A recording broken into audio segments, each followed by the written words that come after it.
Hi to everyone, this is Umashree Kurra logs. Please share and subscribe my channel. మా ఊరిలో అయితే ఎల్లమ్మ తల్లికి బోనంలో అయితే చేసాము. మీరు కూడా ఇదే విధంగా చేస్తే లైక్ చేయండి, షేర్ చేయండి. ఎల్లమ్మ తల్లికి బోనాలు అయితే డప్పు సప్పులతో అయితే తీసుకెళ్తాము. ఎల్లమ్మ తల్లికి బోనం అయితే మేము పసుపు లేదా బెల్లన్నంతో చేస్తాము. ఒక బోనము బెల్ల అన్నము లేదా పసుపు అన్నము, ఇంకొక బోనము బెల్లం శాఖతో చేసి అలా డెకరేట్ చేసి అయితే తీసుకెళ్తాము.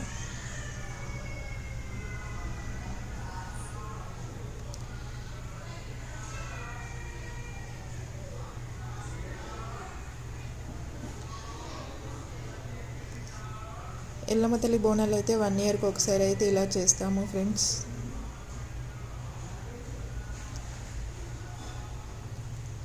అందరూ ఎక్కడున్నా సరే ఊర్లోకి అయితే కంపల్సరీ ఎల్లమ్మ బోనాలకైతే వస్తారు. ఇలా